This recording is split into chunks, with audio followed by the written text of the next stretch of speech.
Hi, my name's Byron Martin here at Logie's Greenhouses, and today we're going to be talking about jasmines, in particular the sambacs. Within the sambac group there are many cultivars. We have 5 of them here that we grow at Logie's. They're quite easy to grow, and they are probably some of the freest flowering ones, particularly the Maid of Orleans, but many of them are very free flowering, and they carry a very strong jasmine fragrance, particularly at night. As I mentioned, the most famous of them all is the Maid of Orleans, which is this here, and you can see how prolific the flowering is on it. That is probably the freest flowering of all within the group.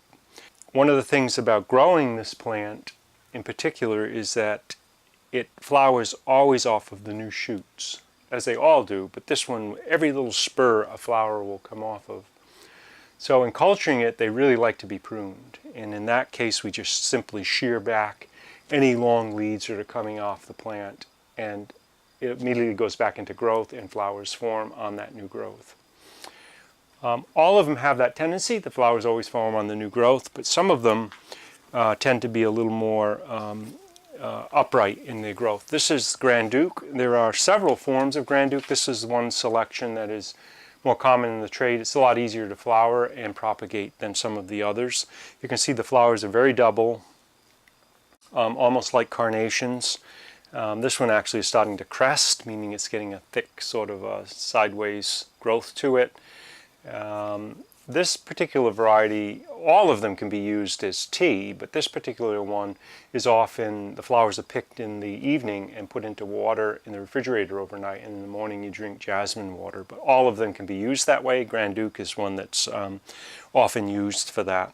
This has a very upright habit to it. You can see these leads are running up, and they will continue to go up until they get to a point where they flower. In terms of culturing of them, if they get too long, just prune them back. I mean, it's a plant that can actually get out of hand.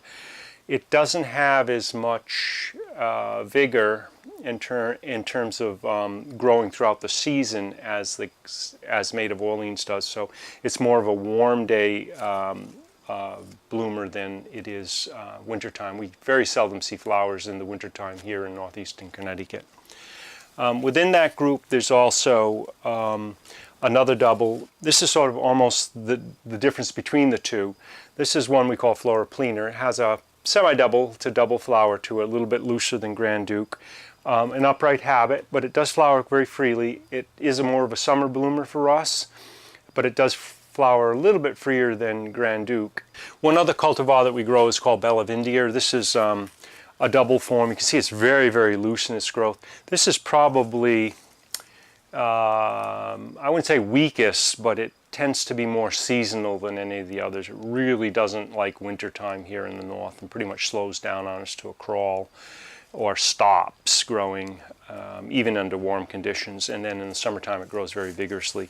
But you can see it has kind of a outreaching habit to it. It kind of more vining than some of the others.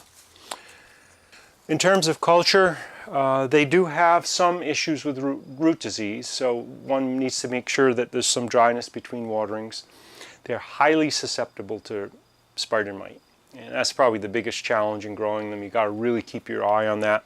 When you see that little puckering mark on the leaf, you need to make sure you treat them and take care of that. And the neem oil works very well in terms of controlling that, but you just got to stay ahead of that.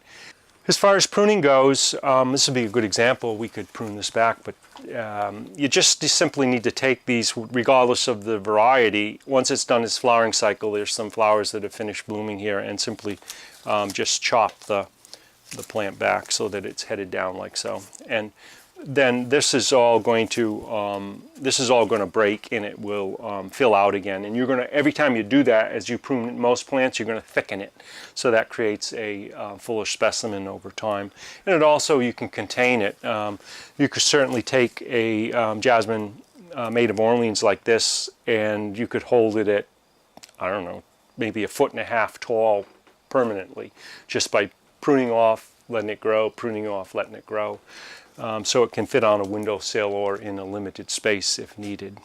As far as fertilizer goes, they do benefit from fertilizer. We feed them on pretty much a continuous basis throughout the year, as long as temperatures are above 60 degrees, where we grow most of our jasmines. Any balanced feed will work. You can use a liquid feed, or you can top dress if needed with organics or granular slow release. There are some issues in the wintertime with iron chlorosis. That's intraveinal lightness, yellowing of the top growth. That's usually an iron problem.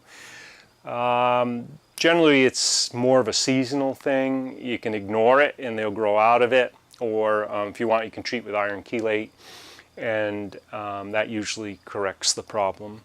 As I mentioned, there can be some issues with root disease on these plants, particularly in cold, wet conditions.